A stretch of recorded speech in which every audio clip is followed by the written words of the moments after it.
Hello, welcome to Revive and Rise. I'm your host, Melody Parrish, and I want to thank you for joining us today. We have a very, very special guest, Dr. Michael Pariser. He is a coach from Los Angeles, California, and he specializes in helping people reach emotional intelligence. And I want to thank you for joining us today, Michael. Thank you very much. It's good to be here. Thank you Great. for having me on. Oh, yeah, I'm so excited for what you're going to share with us today. Okay, well, let's get right into it. All right. So, you're talking about emotional intelligence. Can you tell our listeners a little more about that and details about that? Yeah. So emotional intelligence is sort of not one thing. It's not like you have an IQ, but even an IQ is a set of skills like pattern matching and memory. Emotional intelligence is a set of skills as well. It's a set of competencies, but rather than being focused on rational thinking, they're focused on emotional awareness and social interaction. It's about your relationship with yourself, with other people, and with the world around you. So, if I could just say a couple more things, I want to say two things. One is to give you a sense of what those skills might be, and the Mhm. other is to talk about why they're so important. So, the primary skill or competency is emotional self awareness. In other words, knowing how you feel at any given moment in time. Related to that is emotional management, which is the ability to tolerate and experience your emotions and have them be at a range of intensity that makes them usable for other things you want to do. So if you have a zero on a scale of 1 to 10, if you have a zero level, you're not feeling anything. And if you're not feeling anything, you can't use the feelings. On the other hand, if they're at a 10, you're going to be like running, screaming, and jumping into impulsive action, which is also not very useful. Sometimes it is. If the bus is bare, if the tiger is coming down at you, run. That's it. 10 is good. 10 is good. 11 is better. Yes. Great. So, uh, um, so that's the second competency, which is emotional management. The third important one is empathy, which is knowing how other people feel and being able to get a sense of that so that you can kind of deal with people straightforwardly about what they're feeling, wanting, liking, and so on and so forth. The remaining the remaining competencies are tend to be about the interaction. Oh, And, wow. and this is important because it has there's a now a large body of research that has shown that emotional intelligence is more important than uh, straightforward intelligence. Your in terms of your success in the world. So it's your EQ is more important than your IQ. Oh, I see. And Wow. the good news is, although IQ is set at birth, Mhm. EQ is improvable. You can work on your emotional intelligence and it will get better, and your interactions with the world will get better, and your life will get better. Yeah. Oh, wow. Yeah, we definitely need emotional intelligence today in these days. Um, Now you talked. You said just a minute ago talking about knowing your emotions so that you can use them. Can you Mhm. explain further what that means to use our emotions? Sure. So, people, it's a funny thing. we all have emotions, and animals have emotions, even like insects, fish. Every living creature has, if not emotions, proto emotions, which are basic kind of energic forces that propel you in one direction or another. And they basically propel you towards something that's good or away from something that's bad, or prompt you to stand still until you can figure it out. Okay? So, um, uh, a, an emotion like fear, the big one, maybe more than anything else, is fear. Fear takes you away from the danger. Anger is when you are scared, or where there's a danger, but you can't or don't want to run away. It propels you towards the danger to fight it off. Happiness propels you, or joy or pleasure propels you towards something. Lust, sexual desire propels you towards procreation.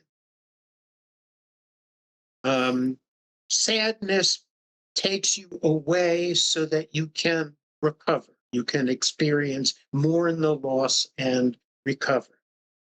Shame will take you away to hide your face. All of these emotions will take you in different places. That's what they're designed to do. And they have as their primary functions, the primary functions of emotions are evaluation, motivation, and communication. Evaluation is, what is this that I'm experiencing that's in front of me? Is it good, bad, dangerous? What is it? Right? And then motivation, what do I want to do with it? Do I want to eat it, hit it, run away from it? What do I want to make love to? What do I want to do with this thing that's in front of me? And then communication is, and now I'm communicating towards that thing, that other person, what I want to do. I want to make love with you. I want to hit you. I want to run away from you. I want to go to dinner with you, whatever it happens to be. So those are the primary functions of emotions. But if the emotions are so strong, I can't talk to you about them. If I'm so furious with you that I can't tell you I'm mad at you, would you please stop doing the thing that you're doing that's pissing me off? And instead, all I can do is whack you over the head with a stick. It's not going to work very well in civilized society. Yes, that's true. On the other hand, if I'm not conscious of the anger, or if I've suppressed it, then I can't tell you that what you're doing is hurting me and making me angry, and you'll just keep doing it. Oh, that's such a good point, because so many times when we feel these emotions that you know, we were raised to feel like fear and anger were bad emotions, right? So when we experience those, a lot of us just suppress it and until it just builds up. Do you run into that a lot? All the time, all the time. And that to me is um, one of the biggest problems in human society. At least let's talk about America. It is a gigantic problem in America. I spent years as a psychotherapist, like 25 years as a psychotherapist, the psychoanalyst, the coach. And people think that the big problems with emotions is when they get too intense and they hijack you. And that's a problem. But in my experience, 98% of the problems that I saw had to do with emotions that were too controlled, not too big. They were too small. And a giant portion of the work that I do with people has to do with amplifying feelings, not tamping them down. The big intense ones, they don't last very. There are some people that are emotionally reactive and you have to help them to, learn skills to control, to manage their feelings. But most people are over controlled and need help feeling their feelings and using them well. Oh, yeah, yeah, so that it doesn't just blow up out of nowhere. You know, I No, I think a lot of times, we hear things like, you know, "They just did this out of nowhere, and out of right? nowhere this happened," and, Yeah. One day you it just blew up. know Great. yeah. All right. So I have a riddle for you. Oh, Here it boy. is. Okay. Okay. Here we go. You're have you ever made hot chocolate with Yeah, milk using milk? Did it ever um, blow up all over the stove? oh, Like it yeah. did? Okay. So you have four elements. You have the heat, the pot, the milk, and the lid on the pot. What's the problem element? That's the The lid. correct. And Oh, why is that? And why is that the problem? because it keeps the heat in? Yes. And you can't see what's going on. Now, Oh. these days they make glass lids, and so you can actually see but they do it for that exact reason, so you can see what's going on. But if you have a lid on your emotions and you can't see that you're starting to get agitated, then you're just going to blow up because the emotions will rise up to the level to a 9 or a 10, and then the lid blows off the pot. That is so true.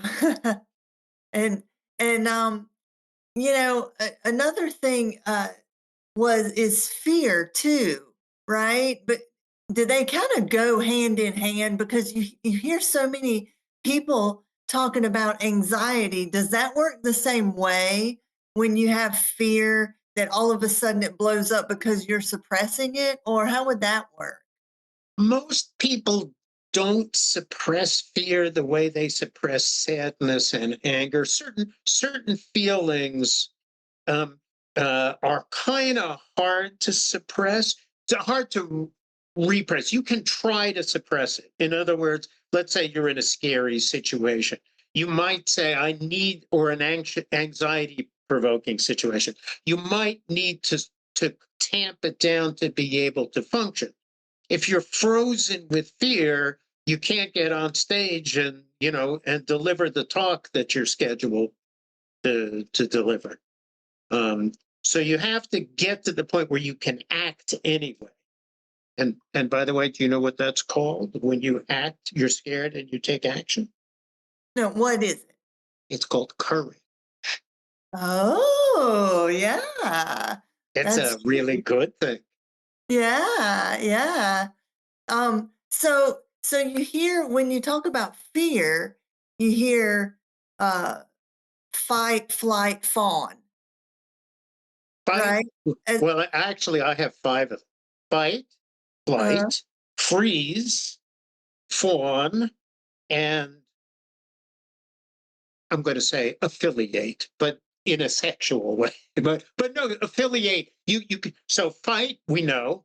Flight, run away. Freeze. Some animals freeze and play dead, right? mhm. Fawn, which means submit to the aggressor. Then there's like affiliate, which means gather in a group, and in a group there's greater strength. Oh, okay. You can Yeah. you can also like sleep with somebody and make alliances. So that's a different form of affiliation. Yeah, that is.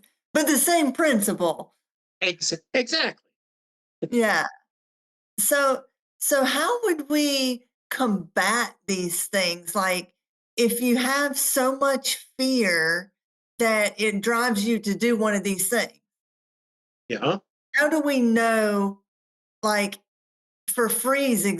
for example, that's not always a good thing to just freeze and not know what to do.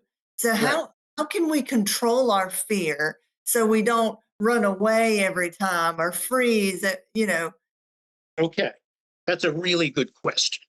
And I want to answer it in a sort of more general way. And then I'll get back to specifically fear. So, whenever I have an emotion, or whenever a person has an emotion that is getting in the way of their functioning, getting in the way of them being able to do what they want to do, I use a word, and it's an acronym. You know what an acronym is? yeah. Okay.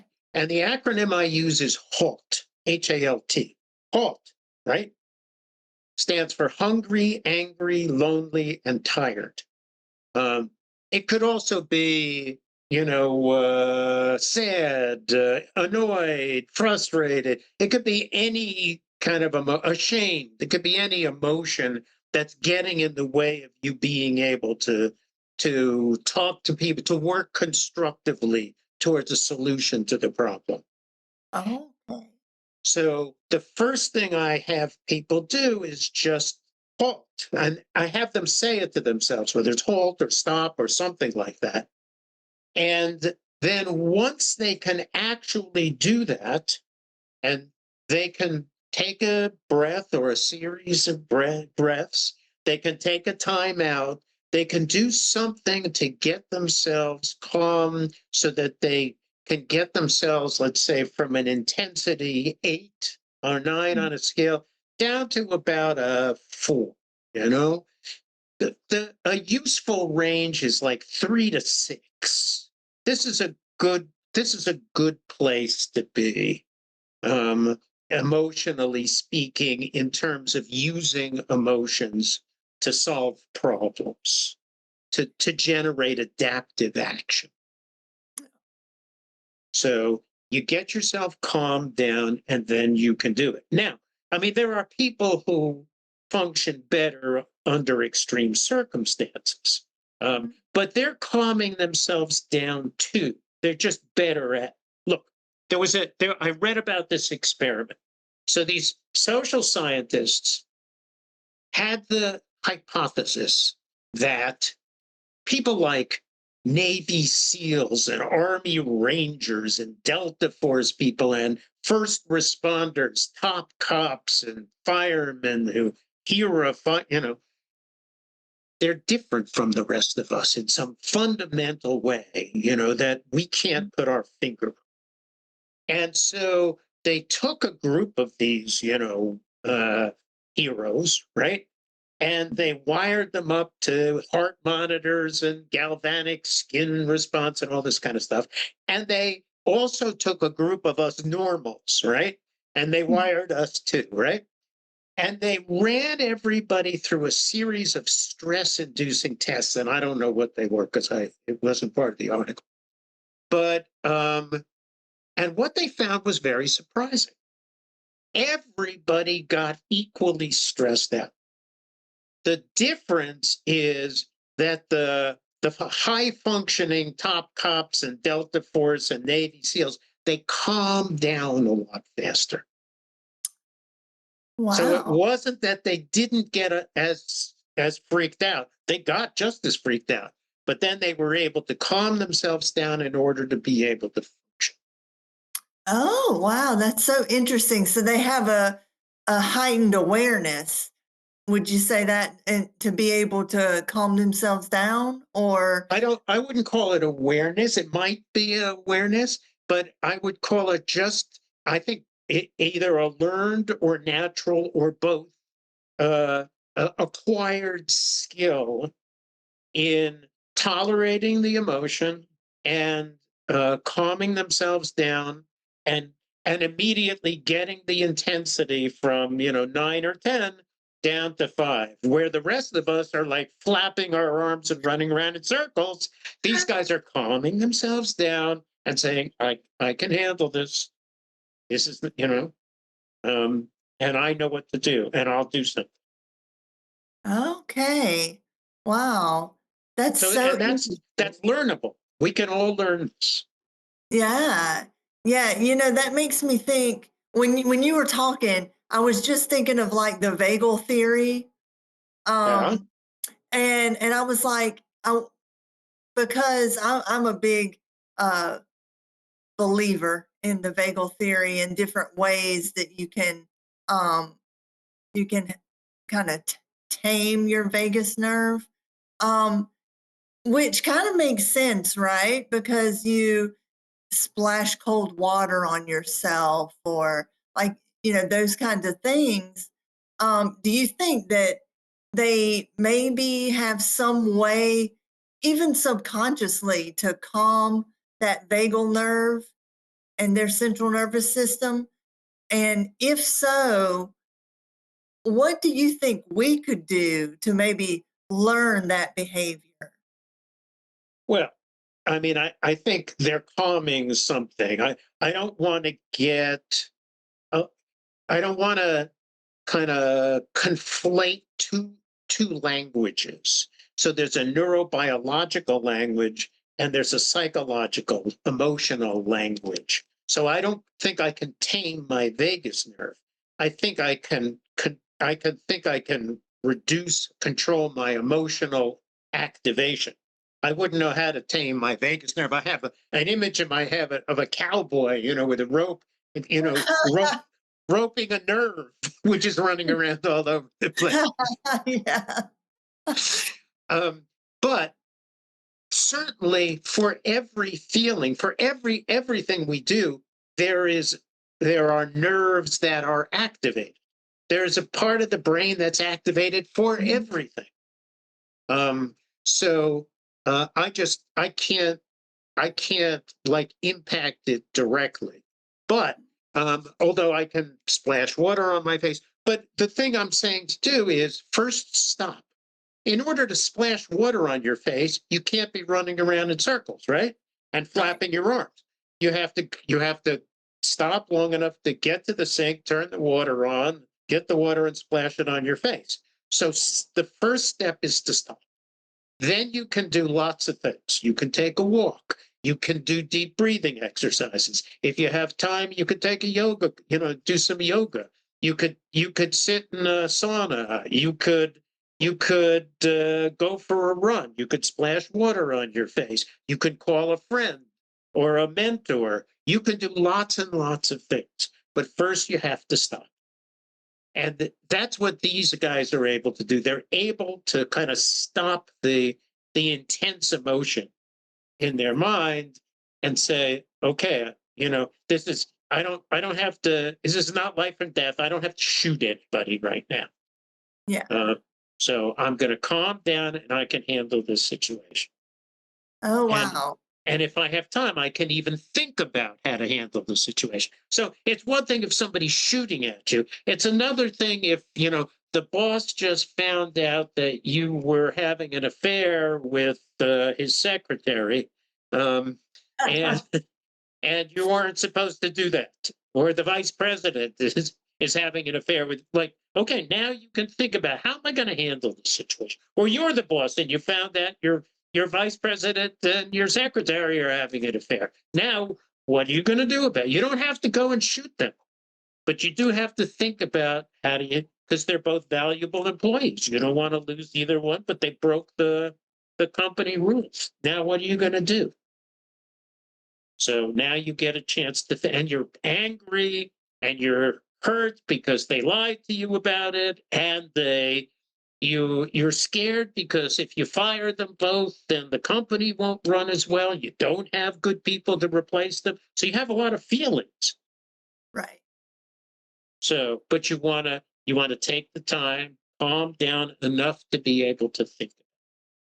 Oh, yeah. That's definitely true. I have a little thing that I say, the power of the pause. And it does make a difference when you just stop and pause, but you have to learn that behavior like you say. Yes, ma'am. Yeah, so Yeah. how would I know that meditation really helped me to be able to take that pause. But do you have any other suggestions for us? Well, again, so the pause I think you might be putting the cart before the horse in the sense that you must pause before you can meditate. It's not the meditation that gives you the pause, it's the pause that gives you the freedom to be able to meditate. And once you've paused, again, you could take a walk, you can call a friend, you can read a, you can go online and look for solutions. You could do a lot of things once you've paused. But pause is the same as stop or halt. So that's the key. Take halt and walk away. Walk away to a place that you can, where you don't have to engage instantly. This is really good for, like, when you're in a argument with somebody and you get flooded with feeling. Just say stop and then say that to yourself and say it to the other person. I'm sorry. This is important. I want to talk to you about it, but I am flooded with feeling right now. And whatever I say is not going to be of any use. So I'm going to take a time out now. And I promise you, I will come back to this conversation when the flooding dies down and I've had a chance to think about what we're saying. Oh, that's so good. So you're talking because I think that that points out another issue that we have, like communication. Mhm. We have to communicate to each other. So is that what you're saying too? Would does that help with this emotional intelligence? Yes. So if I know what I'm feeling and I get I have an idea what you're feeling, then I can communicate with you and say, "Hey, I understand what you're feeling. I can see that you want to talk to me now about this problem, but I'm very overwhelmed. And if I continue to try to talk in this emotional state, things are going to go very, very badly.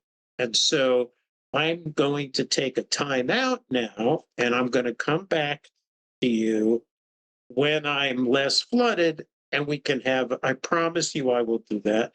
And we can have a more constructive conversation then." Oh, nice. Yeah, I like that. I like that. So I've got another question because I had a friend and she's got two sons and she wanted to know how, or she was asking me, and I really don't know why she was asking me of all people, but I am honored that she did. Um, but she said, how do I teach my children because they're filled with emotions and they just have meltdowns for no reason and they just have big feelings and what am I supposed to do? And I think it was causing a lot of problems in the home. And I said, well, you just need to let them feel their feelings. And if they're angry, just explode. And if they're sad, let them cry. I don't know if that was the right thing to say, but that was all I could think of. You need to let them feel it. you know. Let me ask a question about your friend. Does she have big feelings? Um, sometimes. Um, but she's really good at controlling them too. Yeah. How about her husband? Is she with a partner? She is, but I don't know him as well. So I can't really say, I mean, he's a nice guy, but I can't really say how he is Yeah, emotionally. nice guys tend not to have strong feelings available to them. Yeah. So I wrote a book called No More Mr. Nice Guy, The Hero's Journey. And so I do a lot of work with nice guys. Yeah, So yeah. one of the issues there's two things that might be going on, or there could be 102, but two come to my mind. The first is they may be, biologically inclined to have strong feeling, to be emotionally reactive. Or the three things come to mind. One, they might be biologically, kind of hardwired to have strong feelings. Two, if they're watching their mother, who has sometimes strong feelings, interact with their father, who is a nice guy, they will probably notice that she wins and he loses. She's the decider. So she is modeling the effectiveness in this environment of having strong feelings. And three, they may have no idea how to control their emotions because they're not being taught how to manage these things. And so it's happening and nobody's helping them to deal with that. Yes, yes, I wish there was something. Do you have any suggestions on how to teach children? Because I think it has to start at a young age. I was a lot older. I was in my adulthood when I learned my feelings. It's funny. I went to my therapist and she was like, always, "How do you feel?" And I'm like, "Happy or sad." And what was your feeling about this? Happy. It made me happy, or it was sad. It was always those two. And she explained to me, no, there's so many different ones, and you got to really figure out. But I was an adult, and so I spent my whole life not knowing. Is there anything you can suggest for us to teach our children? Well, teach our children and teach ourselves because you, most people don't learn emotions in childhood. But there are lots of things actually that if you go online, there's going to be lots of resources these days for teaching children emotions. The simplest one that you can use with like really young children is you can download or just have on the computer or your phone little faces, like the smiley face. There's the frowny face, and there's 100 other faces that. I mean, you start with simple ones. You don't start with 100. You start with 6 or 8 or 10. Um, and you when a child is having feelings, you say point to the face that looks like the one you feel. And then you start to name those feelings for the children. And um, for adults, you could do the same thing. You can also I do something a lot called a body scan. And in a body scan, I just have people sit still, right? And breathe and put their attention on their body. And I go with them body part by body part, starting with the feet. And I say, how do your and I'm looking for sensations. Are your feet hot or cold? Are they agitated or relaxed? So on and so forth. And I go all the way up the body, and with the key places being, as a rule, the chest, the stomach, the chest, the shoulders, the neck, and the face, where your vagus nerve is. But right. And and then I help them to translate body sensations into emotion words. So if my stomach is queasy and my shoulders are tight, I'm anxious. I want to pull away and put my hands up, I'm scared. If my hands are tightly balled and my jaw is jutted and my brow is forward, I'm angry. If I have a sense of heaviness in my chest and my body is slumping, I'm sad. If I'm opening up and expanding and everything is lifting, I'm happy. So all of these body, because the body is the theater of the emotions. So emotions are not just mental processes. They're not just psychological. They're biological, psychological, social, interactional processes. And Yeah. so they are all of these things. And so what I I encourage people to do is get in touch with their bodies, learn the sensations, and then start to learn to put words to the sensations. Oh, I like that. Because Can I add something? You go, and then I want to add something. no, you go ahead. You go ahead. All right. Then once I do that, then there's the next step, which is once I feel the sensations, I identify the emotions. Now all I need to do, the next step is to add context. Where in my life might I be feeling this? What is triggering this feeling now? Is it something my partner said? Is it something happening at work? Is it, am I ashamed because I struck out on Sunday on the softball team or missed the spare on the bowling league? Where I said something, I hit send on an email that went to the wrong person, and now I feel ashamed of myself and scared that I'm going to be ostracized from the community. Like, where is this going on in my life?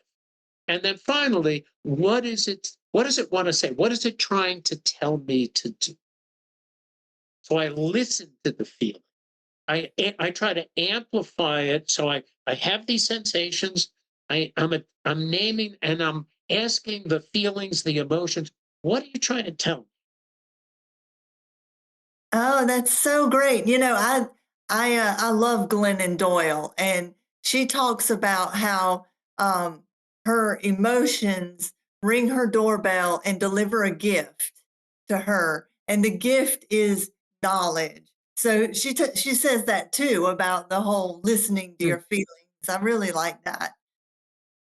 You know what? As you're saying that, what came to my mind was an image not of delivering a gift, but of delivering a singing telegram or a telegram. Here's the message. Oh, I like that. Yeah, I like that. And talking about the body, I like using that as well because you're talking about the body. And have you read the book The Body Keeps the Score? Yeah, I have. By Yeah, Bessel van der Kolk. yeah. That's very similar to what you're saying, right? Right. So, Um, yeah, oh, there's another book. It's coming to mind. I think it's called The Theater of the Emotions. That's a book about emotions and how they live in the body. wow. Yeah, that's Or really The Theater of the Mind. I can't remember the name of it.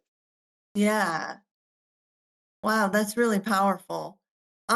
So another thing you said was that we need to start learning what triggers our emotions. And when we had our conversation before, we were talking about PTSD and trauma, Mhm. and and you always hear trigger when you talk about those things. So can you just talk more about PTSD and trauma for our listeners so that they can understand what that is? Okay, sure. I'll do my best. It's a big topic, right? Right, right. Um, I tend to divide. Let's start with trauma before we get to PTSD because PTSD is post trauma. So first we have to have trauma in order to have post trauma. So trauma is an event or a series of events that kind of overwhelms the capacity of the individual to kind of handle, tolerate, manage, make sense of the experience. Um, and I tend to divide trauma into two large categories. Single event, capital T trauma. There's an earthquake. You got hit by a car. You know, uh, uh, your house caught on fire. This kind of stuff, right? And then there is repetitive, small T trauma. My mother yells. My mother yells. My mother yells. My mother yells. My mother, like, okay. It just goes on for years. And as a psychotherapist and a coach, I'm far more focused on repetitive small t trauma. So that's kind of where my area is. I don't do crisis management or disaster relief. That's a whole different thing. But um, it's also the case that even when there's a capital T trauma, I got hit by a car, right? There might be months of repetitive, I try to walk, I fall down, I'm in pain. I'm in pain. Every day I'm in pain. Hey, right. So there is repetitive issues there as well, as along with how do people respond to the fact that you got hit by a car? I know when I was sick, I had a horrible mother. She should never have been a mother, but she was my mother. And if I got sick, you know how people's mothers they come with the chicken soup and the blah, blah. All right, not my mother. My mother would say, "You're a hypochondriac. Get out of bed and go to school." Yeah. That's that's the sympathy I got. Oh, So wow. right. So all trauma got worse around my mother. So Right. um so PTSD is the um the mind's way of dealing with the trauma. With capital T trauma, um, the primary thing is hyper sensitivity and oftentimes avoidance. So I have a story. Mhm, mhm. When I was 15, I was invited to a high school friend's sweet 16 party. And so we were all, and then all of us kids, and we were all 15 or 16, we're all in the backyard of her parents' house, and we had a barbecue. And then for dessert, we had watermelon. And how very healthy. We had Mhm. watermelon. And kids being kids, we're all like running around and spitting the pits at each other. But there was one kid who was like from the other side of the tracks, and he wasn't spitting pits. He was throwing pieces of the rind, and he threw one really hard and it hit me in my eye. And Oh, my eyeball hemorrhaged. And I had to lie in the hospital for 2 weeks with my head between sandbags because the doctors were afraid of a secondary hemorrhage, which would have left me blind in that eye for the rest of my life. oh, wow. I did not eat watermelon for 40 years. Oh. I Wow, couldn't, I could not bring myself to eat a piece of watermelon for 40 years. wow. That's a PTSD reaction. I mean, you hear about soldiers in war and backfiring cars and things like that. And that's the same thing. I mean, you can't. Your system won't do it. Right, right. And that's so important that you said that because so many people think that PTSD is only about some huge event like, the military or An sexual trauma or earthquake or yeah, sexual trauma, right? but they don't think about the little thing that PTSD is a reaction, right? It's not necessarily an an event. It can be anything that That's right. causes trauma. Correct. Correct. And now, when you deal with what's called complex PTSD, that's a reaction to small t repetitive trauma. Small t repetitive interactional misfirings, mismatches, abuses, neglect.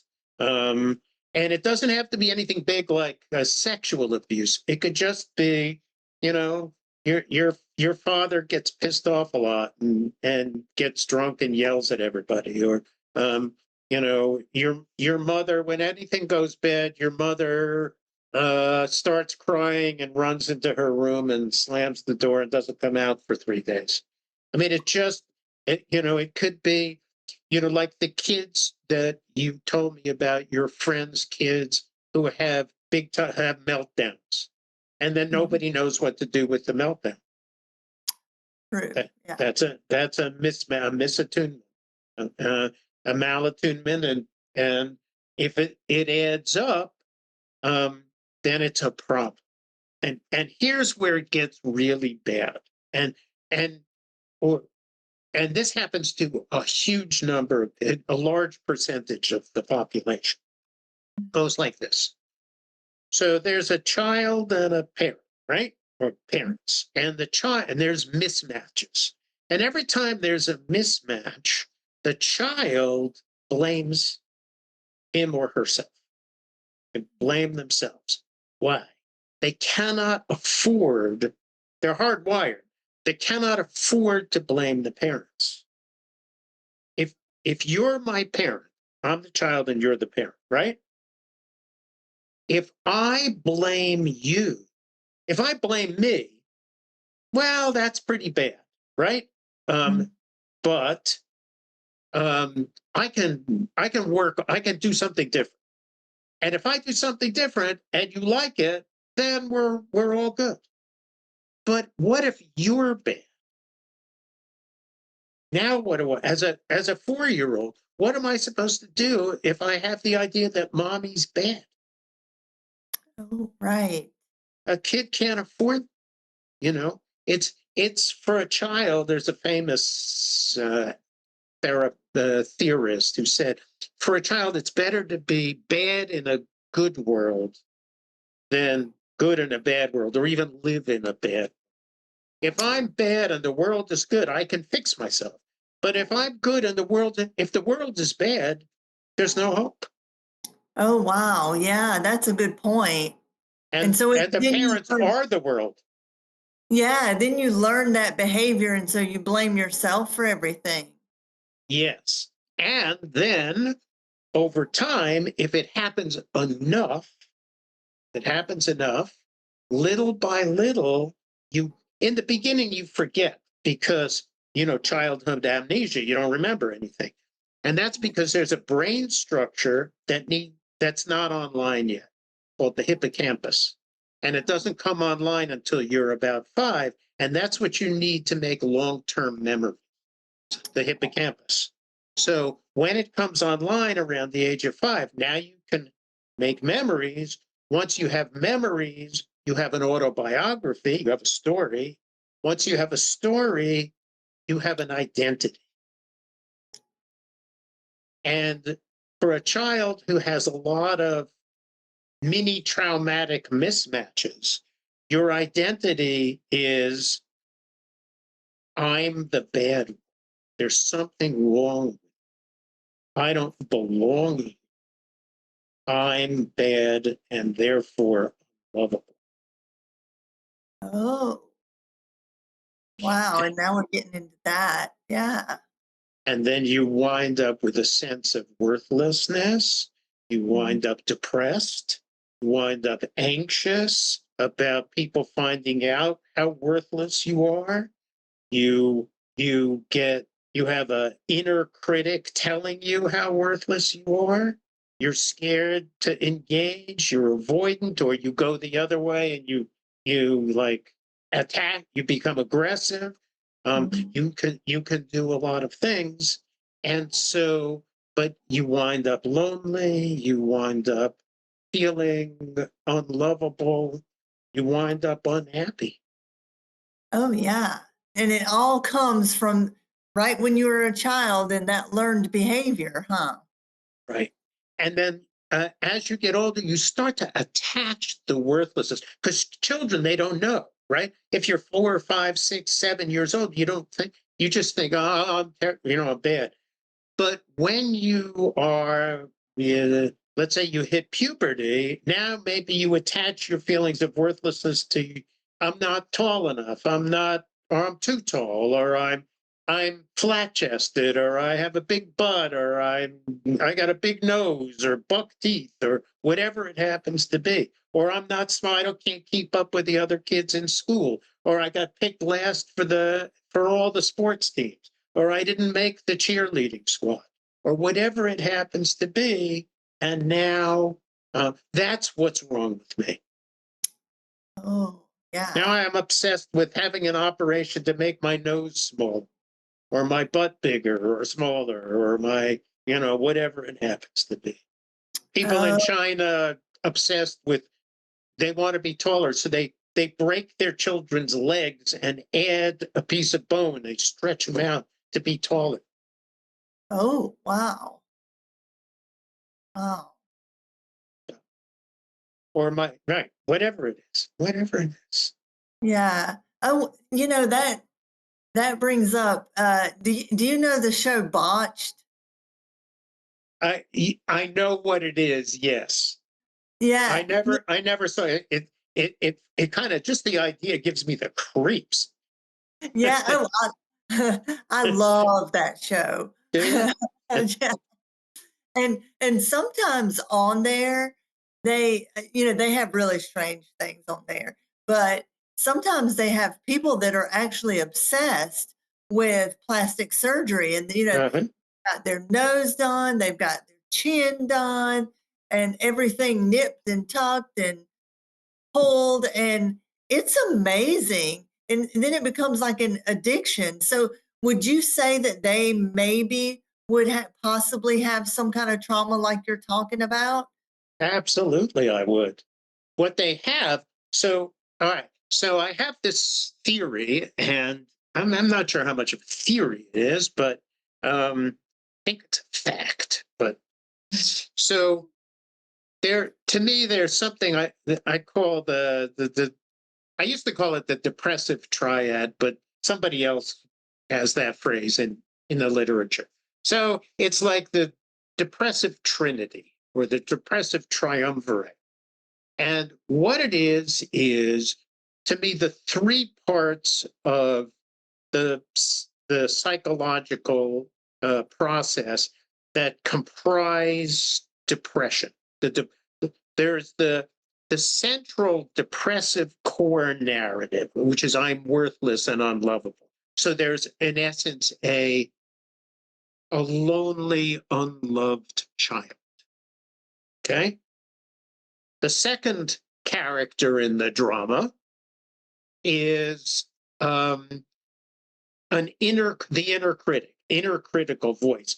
And people have this, and sometimes they're really vicious, But the inner critic, and this is the key to the inner critic, is not being critical for no reason. The lonely child and the inner critic believe that you really are worthless, and that you have to hide that fact from the world.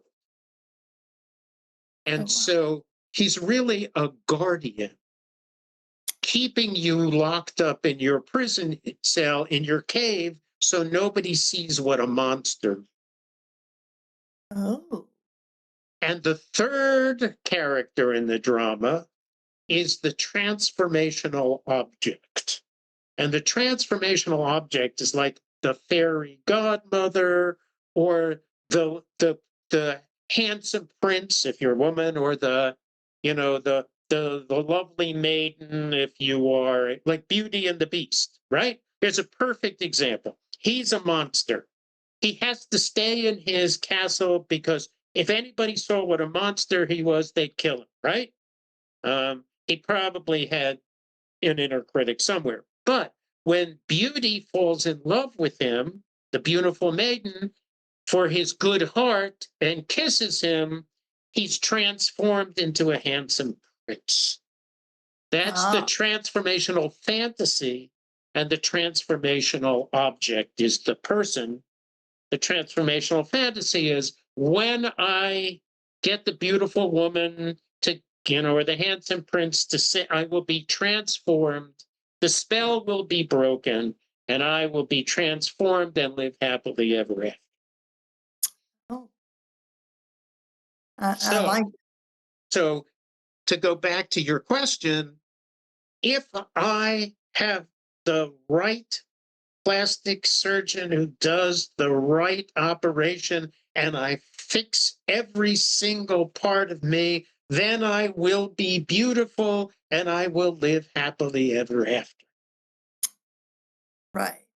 There's, Okay. there's only one problem. They're never satisfied. There's always one more thing that they can do, especially as they get older. Oh, yes. Yeah. There's always more to be, there's always more work to be done. Yeah. I mean, sometimes these people have had like 20, 30, 40 surgeries. That's right. And they're going to have 20, 30, 40 more if they have the money. Yeah. Oh, wow. It's amazing. Because they're looking for external validation. And the solution to the problem is self-acceptance. Self-acceptance. I hear that a lot. I hear that a lot. So can you, since you brought it up, can you suggest uh, maybe, I don't know, maybe giving a like definition of self-acceptance and then maybe something our listeners could try to do to help them gain self-acceptance?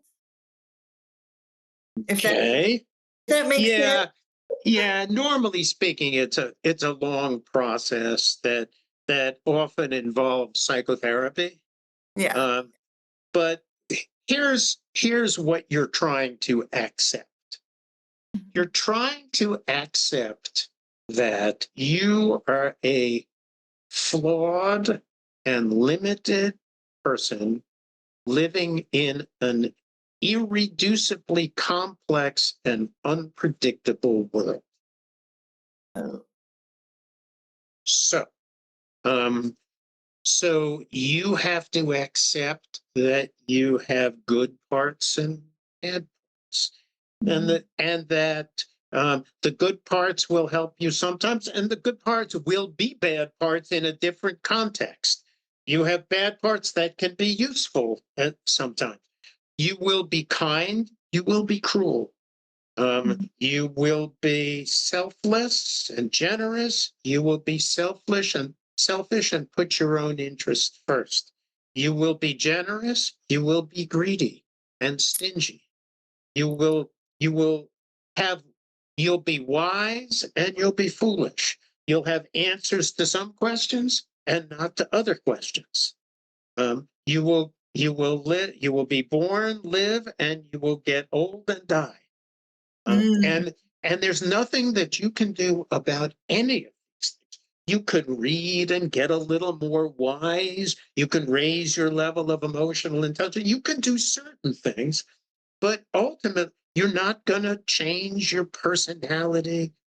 There's something, and you may know this. There's something called the paradoxical theory of change in psychotherapy. Are you familiar with that? yeah, yeah. Right. Yeah, Which let's is tell our listeners. what's that? I said, let's tell our listeners. Okay, listeners, here it is. Everybody goes to psychotherapy thinking the therapist is going to change them. And what the therapist does is help you accept yourself the way you already are. That's the paradoxical theory of change. What changes is your acceptance of yourself as opposed to anything specific about Right. Now, I have to add a piece to this because people go, well, but I hate this thing about me. Just because you've accepted yourself does not mean you can't continue to improve. Um, let I can accept that I'm a very mediocre golfer and continue to work on my golf game. Uh, I can accept that I'm sometimes less generous than I would like, and I can consciously try to be more generous. Uh, Um, I can accept that I'm limited in certain skills. I have trouble managing, let's say, anger. I'm good with sadness, but I'm pretty bad with anger. So I can work on, a constructive approach to tolerating and expressing anger. So I can improve, but first, it helps to first accept Oh, yes. Yeah. Oh, I like that. I like that. And I love, love, love that you use the word paradox. Mm, Because, I feel like now, especially, people feel like you have to be one or the other. You can't mm, both. Do, mm. do you feel that way? I mean, I I feel just see that everywhere. I agree with you, and I have a concept or an idea that I kind of use to live by or live with or make sense of the world around me. Remember Mhm. when I said that the world is irreducibly complex? Yeah. So what I the way I think about it, I live in a state of dynamic tension. This is the concept that's sort of like paradox. It's Mhm. dynamic tension between opposing forces or opposing impulses, opposing motivations. So, for example, I have a motivation to be social, be around other people, right? I also Mhm. have a motivation to be alone and have solitude. And Oh, those two motivations are in dynamic tension. mhm. I have a motivation to be generous and tip big or spend money on presents or take lavish vacations. I also have a motivation to hoard all my money and, make it last and maybe not have to work till the day I die. Those Yeah. two motivations are in dynamic tension and they're incompatible. They're Yeah. incompatible motivations, right? So I have a motivation to always put you first and make sure you're happy. I have a motivation to put myself first and make sure I'm happy. And those two things they're in dynamic tension. They might be in conflict. And so I, in, so hold on to that concept, dynamic tension. And the one that goes along with it is context dependent flexibility. So, and all that's a fancy phrase that means depending on the situation, I'm going to go one way or the other on my continuum of dynamic tension. So, in one situation, I might tip big. In another situation, I might not tip at all. Uh, and, most of the time I'm going to hoard my money, but maybe on my birthday, I'll splurge and go get a fancy meal and an expensive bottle of wine, smoke a big cigar. Wow. Yep. Yep. I get that. And so you have to balance. So what you're saying is that you need to balance things out. You need to have a balance somewhere. No, I'm Oh, actually not. And that's the tricky part. You don't have to have a balance.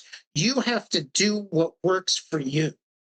And let me give you an example. One of my favorite examples. People talk about like work life balance, right? Yeah, mm, you have to have work balance. You go to work, and then you come home, and you have your partner and your children, and they take them to soccer games, and blah blah, and then you go back to work. Right? Okay, balance, and then you got to take a vacation. Okay, Thomas Edison. We all know who Thomas Edison is, the greatest mm. inventor in history, right? Zero balance. All he wanted to do was work. He not only spent all of his time in his lab inventing things, he actually slept there.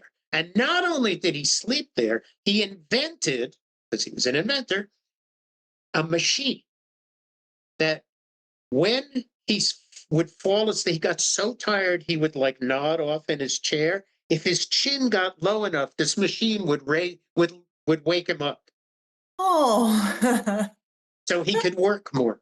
That's all oh, he wanted to do. He had zero balance, but mm, that's what worked for him. So the idea is not, I must find a balance. The idea is to be wherever on the continuum you want to be, but to me, make it consciously chosen as opposed to automatic, rigid, and some sort of default that you can't do anything.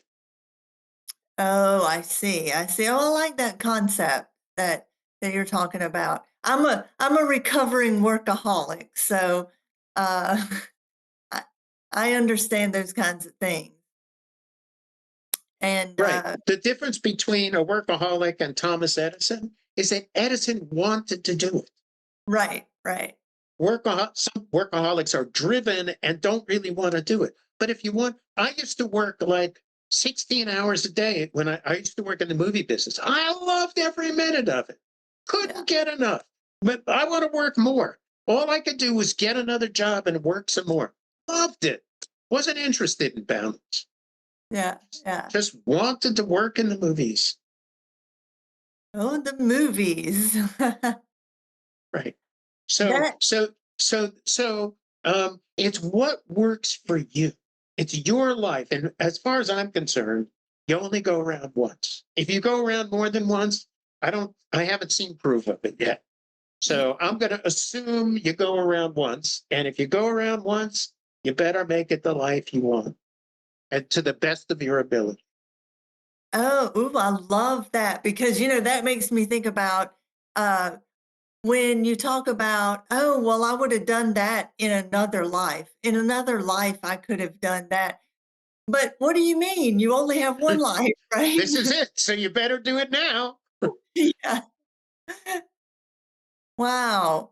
Wow. Well, I want to thank you so much because, Michael, this has been so great and helpful. And you've given us suggestions, you've helped us understand things better. So I want to thank you so much. And anytime you want to come back, you are more than welcome. I'd love to Thank have you. this conversation, continue this conversation. That would be great. And yeah, you were going to ask something? Oh, I was actually going to ask if you could, talked about books that you've written. Could you tell our listeners about those as well? I only wrote one. So, but I'm working on a second one. So the book I wrote is called No More Mr. Nice Guy: The Hero's Journey. And it began as a workbook accompanying a very popular self-help book called No More Mr. Nice Guy, which was written by Dr. Robert Glover. And this is a great book. It sounds like it's like, let's turn everybody into assholes, but that's not what it's about.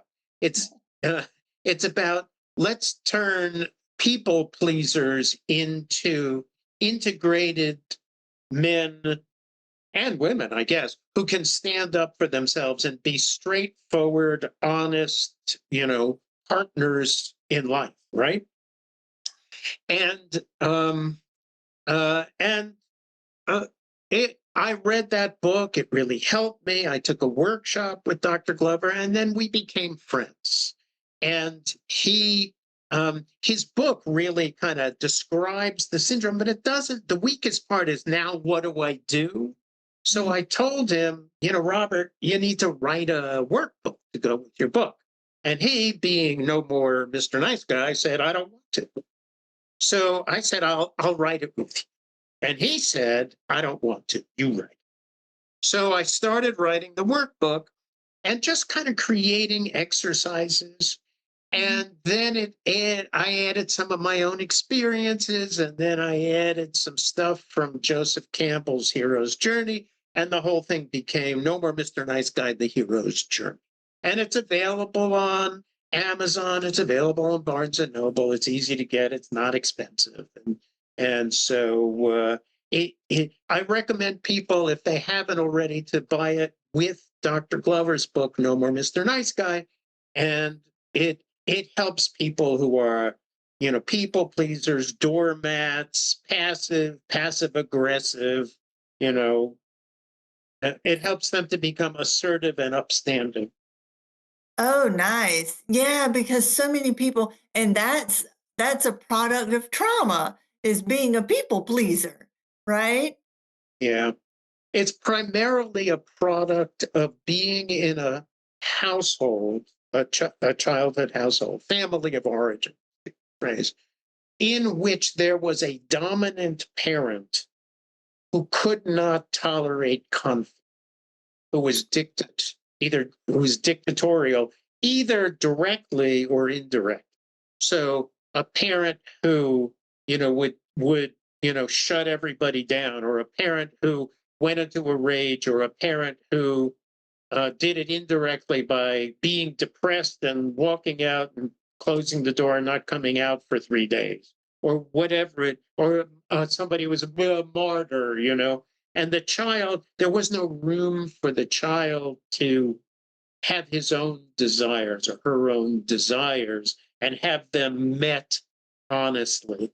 It was so they stopped desiring and they learned to take care of the dominant parent. Oh, yeah. So it's your workbook is gonna help break that cycle. Correct. Ooh, I might have to get that workbook. The next book I'm writing is about depression, and it's going to talk about the things that we talked about today, like repetitive trauma and the development of this depressive trinity. The characters in the depressive drama and the Oh, depressive the lonely lovelessness and sense of worthlessness, and how all that happens oh, and what you can do. oh, that sounds good too. So, and I'm just in the process of creating an online course on assertiveness. Oh, So that's going to be, I've done a lot of the video recording, and I've just started working with somebody who's going to help me edit it. And oh, so nice. that'll probably be up in 2 or 3, a couple of months. We'll start to get that up. Yeah. So that's exciting. Where would we be able to access that? It's going to be, when it's up, it's going to be probably on Kajabi or Udemy. There'll Oh, probably be a short version on Udemy and a longer version on Kajabi, and also there'll be links on my website when I get it up. hmm. So if I could share my website address, would that Oh, be all yeah, right? absolutely. So it's www.drpariser.com, spelled DR like doctor, and then my last name, which is PARISER.com, www.drpariser.com. And people they'll find the contact form there if they want to reach out and ask me about any of this stuff. Oh, nice. Oh, I love that. And so do you do online sessions? I do. I do online and in person, but I'm still a little hard to get to. So, and now I used to be licensed in the state of California, and I stopped. I decided not to renew my license because now, as a coach, I can see people all over the world, which you couldn't do as a licensed therapist because they had to be in California. Now I can. Now I see people all over the world. Oh, wow. Wow, that's interesting. Yeah, so we can access you by our by your website. Yes, ma'am. And oh, that's wonderful. I would say definitely go to the website, look at the content, and access Dr. Pariser. Thank you so much, Melody. I appreciate that. All right. Well, I want to thank you again. Thank you so much. And I just want our listeners to remember that you do not have to suffer alone.